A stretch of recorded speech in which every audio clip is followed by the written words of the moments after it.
नमस्कार।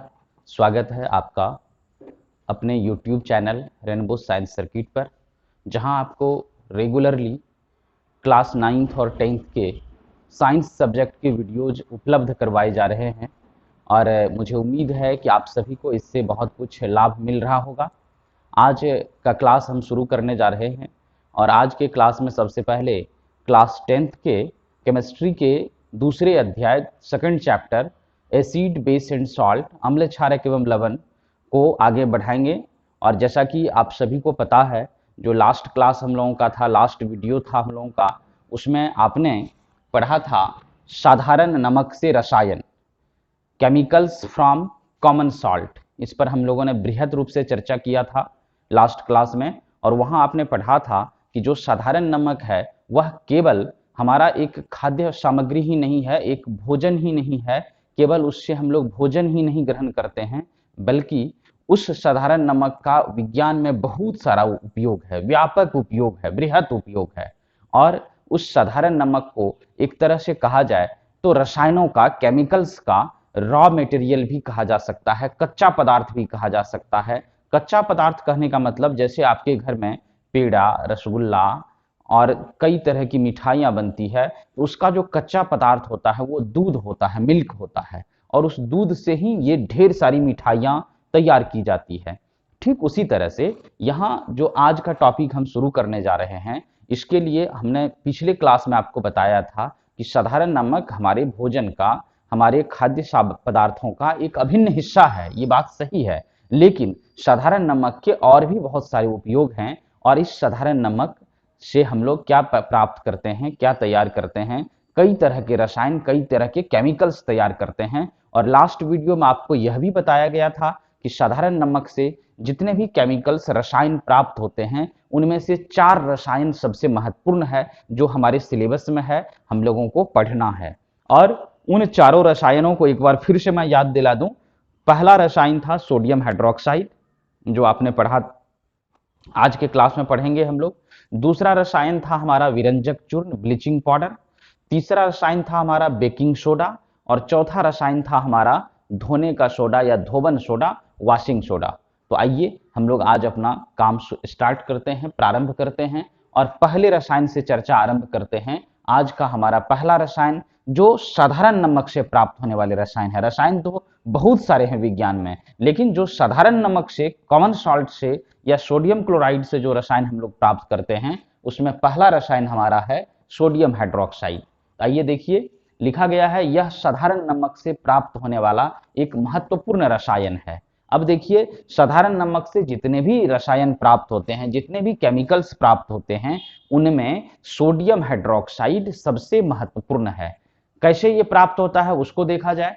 क्योंकि sodium hydroxide के बारे में आप नाम से ही पता चल गया होगा, यह एक क्षारक है। और क्षारक कैसे बनता है तो उस पर भी हम लोग आगे बात करेंगे। यहाँ तत्काल देखिए क्या करवाया जाता है कि ये सोडियम हाइड्रोक्साइड क्षारक हमें प्राप्त होता है। लिखा गया है जब सोडियम क्लोराइड के जलीय विलयन से।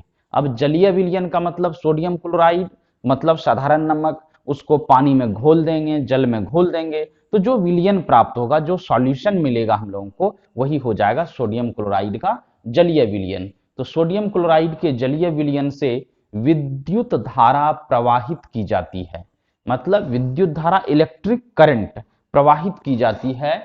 तो यह अपघटित होकर सोडियम हाइड्रोक्साइड का निर्माण करता है, साथ ही क्लोरीन गैस और हाइड्रोजन गैस मुक्त होती है। अब देखिए, ये अभिक्रिया है, ये रिएक्शन है प्रयोगशाला में, लैब में, लेबोरेटरी में सोडियम हाइड्रोक्साइड बनाने की यह विधि है।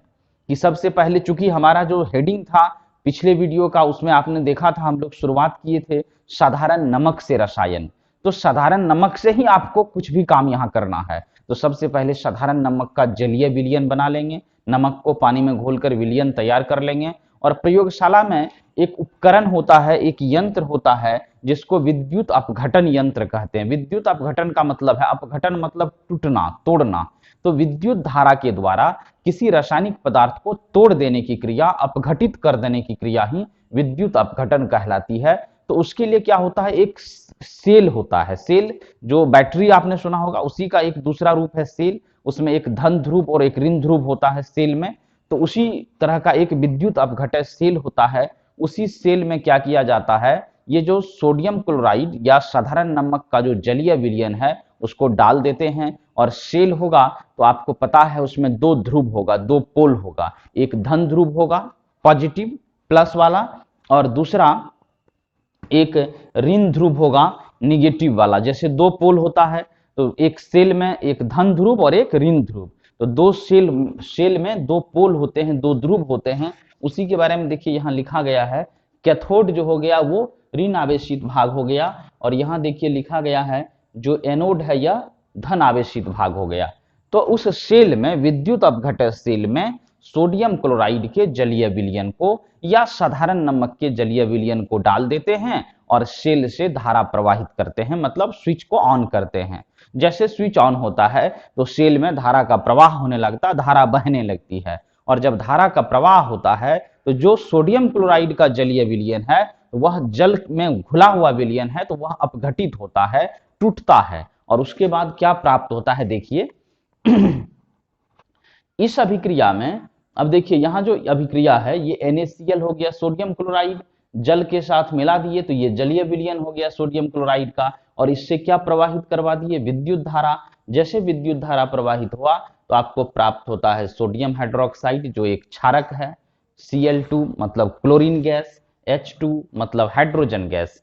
इस तरह से देखिए इस अभिक्रिया में हम लोगों को कैथोड जो ऋण आवेशित भाग है उस पर सोडियम हाइड्रोक्साइड NaOH और हाइड्रोजन गैस H2 प्राप्त होता है। मतलब हमने पहले कहा कि विद्युत अपघटय सेल में एक धन भाग होगा और एक ऋण भाग होगा, तो जो ऋण भाग होता है जिसको कैथोड कहते हैं विज्ञान के शब्दों में, तो उस कैथोड पर हम लोगों को सोडियम हाइड्रोक्साइड क्षारक और हाइड्रोजन गैस प्राप्त होती है। जबकि जो दूसरा पार्ट है उस सेल का एनोड धन आवेशित भाग, उस पर हम लोगों को क्या प्राप्त होता है, यहाँ लिखा गया है Cl2 गैस प्राप्त होती है, मतलब क्लोरीन गैस प्राप्त होती है। अब देखिए इस बात को, इस अभिक्रिया को आप पुनः समझें और अपने से घर में बैलेंस भी कर लेंगे। हमने आपको पहले भी बताया था जितनी भी अभिक्रियाएं बताई जाती है उसके जो समीकरण इक्वेशंस लिखे जाते हैं, तो मैं किसी भी इक्वेशंस को बैलेंस नहीं करता हूं, क्योंकि पिछले भाग में आपको इक्वेशन को बैलेंस करने के लिए बताया गया है, और इसलिए मैं इसको ऐसे छोड़ देता हूं ताकि आपका इस बहाने रिवीजन होता रहे और आप इन चीजों को एकदम परमानेंट सीख जाएं इक्वेशन को बैलेंस करने के लिए। इसलिए जितने भी इक्वेशन आप कॉपी में नोट करेंगे उसको बैलेंस अवश्य कर लेंगे खुद से। हाँ, अगर कोई इक्वेशन बैलेंस करने में कठिनाई होती है तो आप हमें वहीं पर कमेंट्स करें, मैं उसका सॉल्यूशन आपको बता दूंगा। तो यहाँ क्या हो रहा है कि जो अभिक्रियाएं होती है, सोडियम क्लोराइड का जलीय विलयन है NaCl प्लस H2O, उससे विद्युत धारा प्रवाहित करवाते हैं, इलेक्ट्रिक करंट देते हैं उसमें, तो सोडियम हाइड्रोक्साइड क्षारक, क्लोरीन गैस और हाइड्रोजन गैस प्राप्त होती है। और पहले आपको बताया गया चूंकि विद्युत अपघटय सेल में यह अभिक्रिया होती है तो वहां जो धन ध्रुव और ऋण ध्रुव होगा, तो ऋण ध्रुव पर आपको सोडियम हाइड्रोक्साइड क्षारक और हाइड्रोजन गैस प्राप्त होगी, और जबकि धन ध्रुव पर आपको क्लोरीन गैस प्राप्त होगी। अब इस अभिक्रिया के बारे में एक बहुत ही महत्वपूर्ण बात, ये जो अभिक्रिया होती है, अभिक्रियाएं तो और सब भी होती होगी, लेकिन ये जो अभिक्रिया होती है इसका एक स्पेशल नाम दिया गया है, अलग से एक नाम है, और उस नाम के कारण यह अभिक्रिया काफी फेमस है। कई बार बोर्ड परीक्षाओं में पूछा भी जाता है इस अभिक्रियाओं को, उस नाम के कारण ही यह प्रसिद्ध है। तो उस क्या नाम है, यहां देखिए नीचे एक लाइन लिखा गया है, क्लोर क्षार प्रक्रिया। ये बहुत इंपॉर्टेंट बात है, क्लोर क्षार प्रक्रिया, क्लोर अल्कली प्रोसेस। अब इसको क्लोर क्षार अभिक्रिया, ये जो अभिक्रिया है कौन सी अभिक्रिया, कि सोडियम क्लोराइड के जलीय विलयन से विद्युत धारा प्रवाहित करने पर सोडियम हाइड्रोक्साइड क्षारक, क्लोरीन गैस और हाइड्रोजन गैस प्राप्त होती है। यह जो अभिक्रिया है, ये जो रिएक्शन है, इसको क्लोर क्षार प्रक्रिया, क्लोर अल्कली प्रोसेस कहते हैं। आखिर क्यों कहा जाता है क्लोर क्षार अभिक्रिया, इसको देखिए। यहां वही चीज क्लियर किया गया है कि चूंकि इस अभिक्रिया में क्लोर, क्लोर शब्द आया है क्लोरीन के लिए, क्लोर आया है किसके लिए, क्लोरीन के लिए। इस अभिक्रिया में क्लोर का मतलब हो गया क्लोरीन गैस और क्षार का मतलब हो गया सोडियम हाइड्रोक्साइड क्षारक। क्योंकि सोडियम हाइड्रोक्साइड एक क्षारक है इसलिए उसको शॉर्ट में क्षार कह दिए और क्लोरीन को शॉर्ट में क्लोर कह दिए।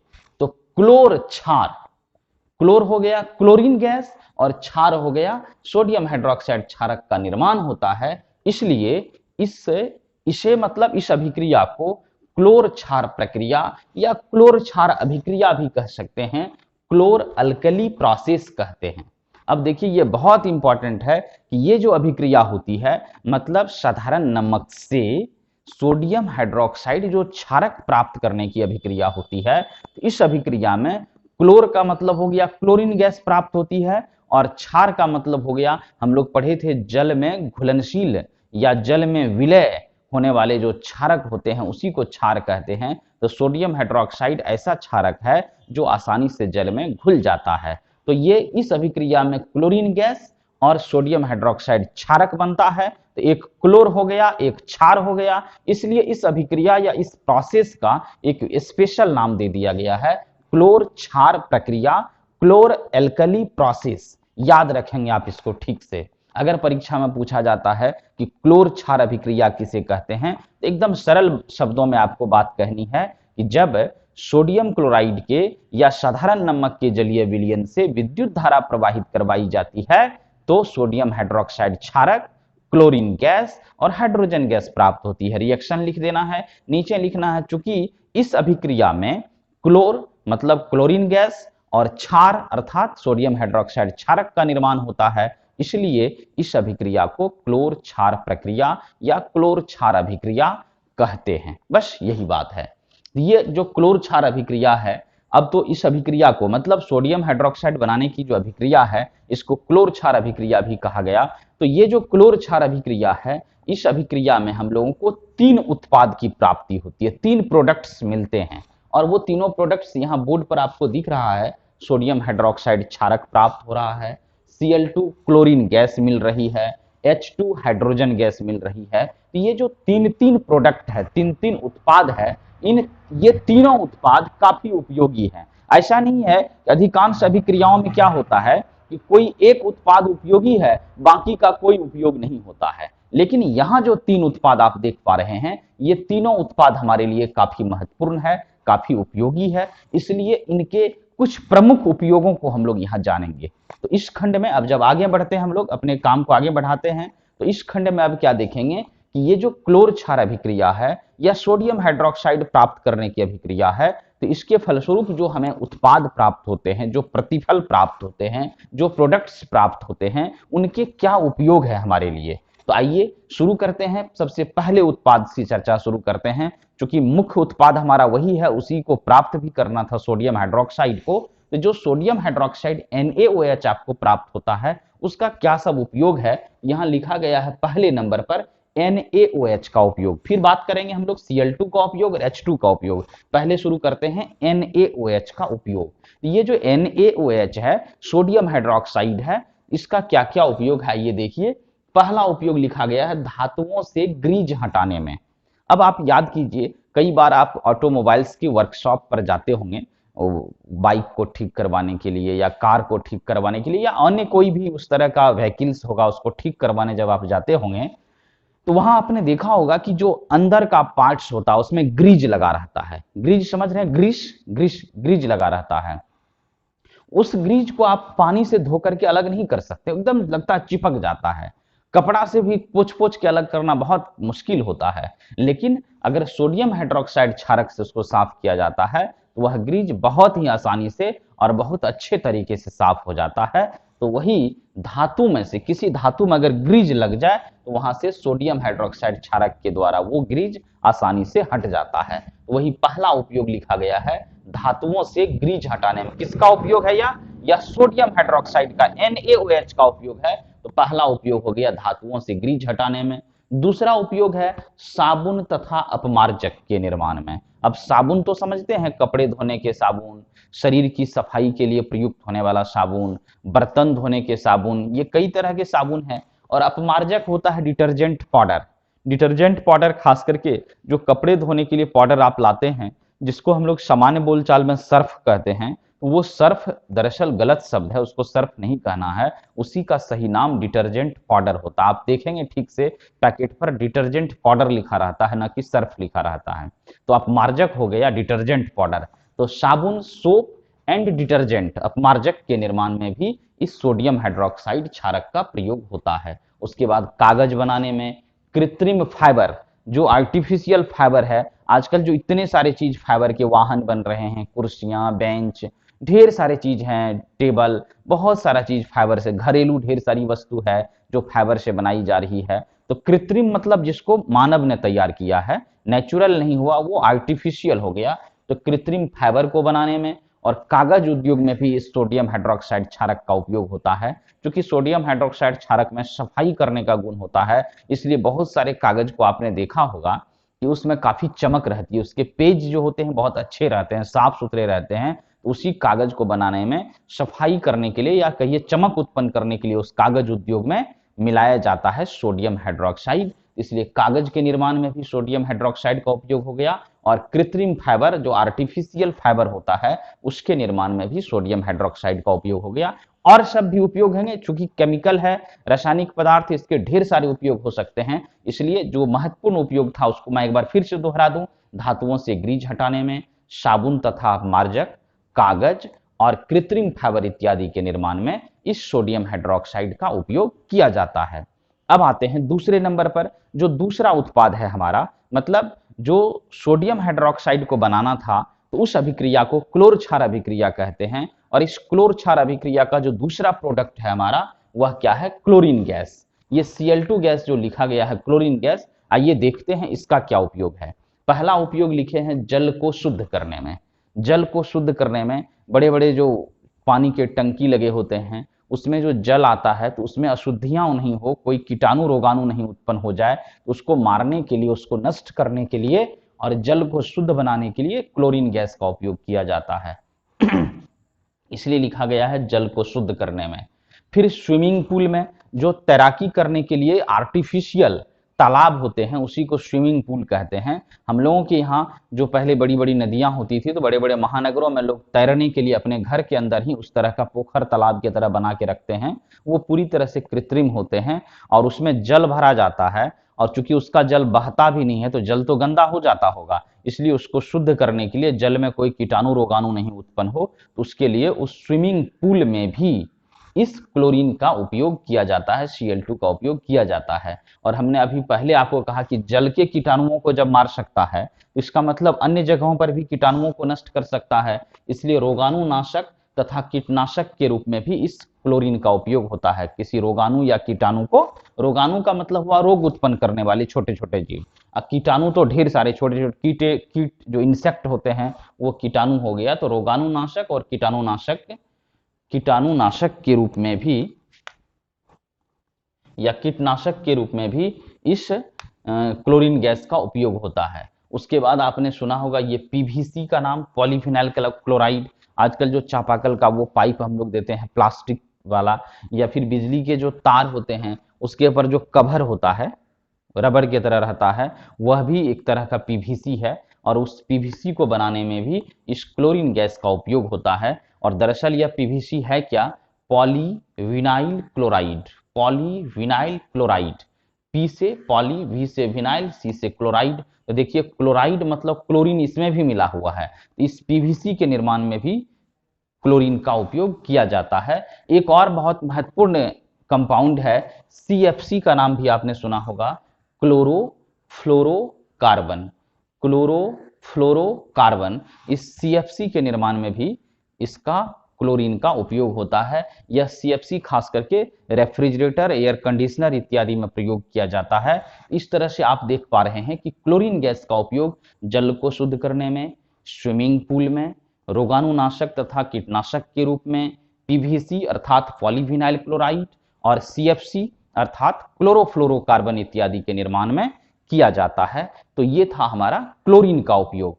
और अब लास्ट अंत में हम लोग आते हैं, जो तीसरा उत्पाद हमारा था सोडियम हाइड्रोक्साइड के निर्माण के साथ साथ जो तीसरा उत्पाद बना था वह था हाइड्रोजन गैस, H2। इस हाइड्रोजन गैस के भी कई उपयोग हैं, काफी उपयोगी उत्पाद है यह। सबसे पहला इसका उपयोग ईंधन के रूप में है। आपको मैं एक चीज विशेष जानकारी दे दूं कि हाइड्रोजन जो है बहुत अच्छा ईंधन है। जैसे याद कीजिए कि बहुत पहले हमारे यहाँ लकड़ियों का चूल्हा होता था। वैसे आज भी होता है, लेकिन पहले लोग पूरी तरह से लकड़ी, गोईठा, संठी जैसे मतलब जो घास फूस या जलावन होता था उसी से उष्मा प्राप्त करके भोजन पकाते थे। पूरा पूरा हमारी निर्भरता थी लकड़ी वाले चूल्हे पर। धीरे धीरे कोयला का प्रयोग शुरू हो गया, कोयला उससे थोड़ा सा अच्छा ईंधन आया, फिर केरोसिन वाला स्टोव आया, तेल वाला स्टोव आया, केरोसिन तेल वाला स्टोव। आज एलपीजी का स्टोव है हमारे पास, गैस वाला चूल्हा है। और अब सोचिए, इसलिए हम लोग धीरे धीरे ऊपर उठ रहे हैं कि जो लकड़ी वाला चूल्हा था उसमें जो लकड़ियां जलाई जाती थी उससे कम ऊर्जा प्राप्त होता था और प्रदूषण ज्यादा होता था। तेल वाला स्टोव आया तो उसमें उससे थोड़ा सा अधिक ऊर्जा प्राप्त हुआ, लेकिन प्रदूषण फिर भी धुआं निकलता था। और आज जो आपका एलपीजी का गैस स्टोव है, इस गैस स्टोव में, गैस वाले चूल्हा में एकदम प्रदूषण बहुत कम होता है और ऊर्जा भी अधिक मिलती है। लेकिन आपको जानकर आश्चर्य होगा कि जितनी ऊर्जा आपको गैस से, एलपीजी से मिलती है, अगर इस हाइड्रोजन का उपयोग हम लोग ईंधन के रूप में करने लगे तो गैस से, एलपीजी से 3 गुनी अधिक ऊर्जा प्राप्त हो जाएगी। तो सोचिए कितना अच्छा ईंधन होगा। इसलिए इस हाइड्रोजन का उपयोग ईंधन के रूप में अब शुरू हो चुका है। धीरे धीरे आम लोगों के पास भी ये पहुंचेगा। अभी बहुत चीज मतलब वो कहा जाए कि प्रयोग के दौर से ये गुजर रहा है, लेकिन बहुत अच्छा ईंधन है ये। तो हाइड्रोजन का उपयोग ईंधन के रूप में होता है। मार्गरीन और उर्वरक के लिए अमोनिया इत्यादि के निर्माण में भी हाइड्रोजन का उपयोग होता है। ये मार्गरीन थोड़ा सा सुनने में नया नाम आपको लगता होगा, लेकिन आप सभी जानते होंगे हम लोगों के घर में वनस्पति घी आता था पहले। अब तो एकदम नहीं आता है, बहुत कम उपयोग है। लेकिन वनस्पति घी, जिसको डालडा भी हम लोग बोलचाल की भाषा में कह देते हैं, अगले चैप्टर में है पढ़ने के लिए, वहां विस्तार से बात करेंगे। उसी को मार्गरीन कहा जाता है। तो ये जो मार्गरीन है, एक तरह से कहा जाए मक्खन या घी का दूसरा रूप है। जैसे पहले क्या होता था हम लोगों के यहाँ, जो रसगुल्ले बनाए जाते थे तो दूध को फाड़ करके, छेना प्राप्त करके तब रसगुल्ला तैयार होता था। लेकिन इस विधि से रसगुल्ले की पूर्ति नहीं हो पाती थी, तो विज्ञान क्या किया, उसके जगह कुछ विशेष तरह का पाउडर बना दिया केमिकल से।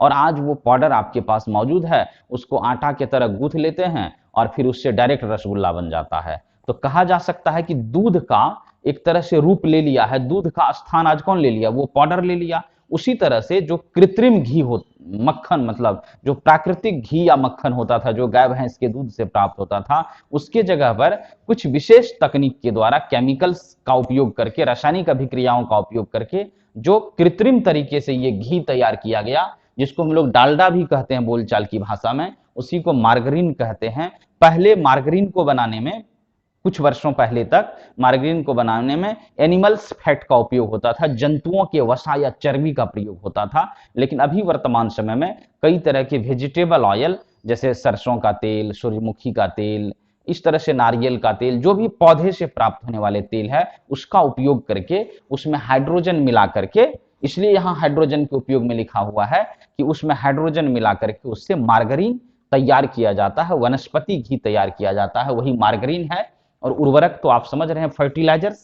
तो फर्टिलाइजर्स जो उर्वरक होता है, उसमें भी जो अमोनिया बनाते हैं, याद होगा अमोनिया NH3, तो नाइट्रोजन के साथ हाइड्रोजन भी उसमें मिला रहता है। तो जो अमोनिया का निर्माण होता है, उसके लिए भी हाइड्रोजन का उपयोग किया जाता है। इस प्रकार से हम लोग देख रहे हैं आज की जो हमारी अभिक्रिया थी, क्लोर क्षार अभिक्रिया, ये बहुत महत्वपूर्ण है, क्योंकि इससे जो 3 उत्पाद प्राप्त हुए, सोडियम हाइड्रोक्साइड क्षारक, क्लोरीन गैस और हाइड्रोजन गैस, ये तीनों हमारे लिए बहुत ही महत्वपूर्ण था, बहुत ही जरूरी है। और अन्य अन्य क्षेत्रों में, भिन्न भिन्न क्षेत्रों में इसके अलग अलग उपयोग भी होते हैं। तो बस इन सभी उपयोग को भी आपको याद रखना है। फिर कैसे बनता है, इस अभिक्रिया को भी आपको याद रखना है। और फिर चूंकि आज समय अब हमारा समाप्ति की ओर है, इसलिए आज का क्लास समाप्त करेंगे। उससे पहले मैं आपको 1-2 बात और बता दूं। इन सारी बातों को आप घर में बैठ करके आराम से पढ़ेंगे और अपने टेक्स्ट बुक को भी पढ़िए निश्चित रूप से। साथ ही जो और सब टॉपिक हमारा बच गया है, उस पर अब हम लोग अगले क्लास में, अगले वीडियो में फिर विस्तार से बात करेंगे इसी तरह से। और आपको खुद थोड़ा सा वर्कआउट भी घर से करके आना है, पढ़ के आना है कि क्या क्या बच गया है। जैसे दूसरे नंबर पर हम लोग पढ़ेंगे विरंजक चूर्ण, ब्लीचिंग पाउडर के बारे में।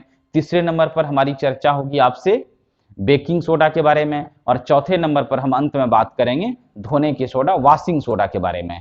तो इस तरह से आज का क्लास हम समाप्त करेंगे। बस अंत में आपसे एक निवेदन होगा कि आपको क्लास कैसा लगा, बातें समझ में आई कि नहीं आई, आप कमेंट्स करें। और अगर बात समझ में आती है, इनको आप अच्छे ढंग से समझ पाते हैं तो एक बार लाइक अवश्य करें वीडियो को। और फिर अगर आपको लग रहा है कि यह वीडियो आपके लिए उपयोगी है, आपको लाभान्वित कर रहा है, तो अपने दोस्तों के बीच इसे शेयर भी करें।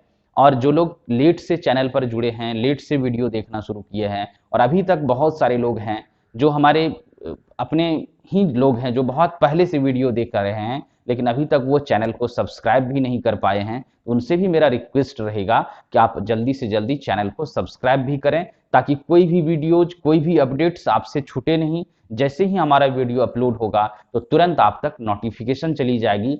तो बस आप सभी जितना जल्दी हो सके चैनल को सब्सक्राइब करें, अपने दोस्तों के बीच शेयर करें। और इसी के साथ आज का क्लास समाप्त करते हैं। आप सभी खूब मन लगाकर पढ़िए। धन्यवाद। जय हिंद।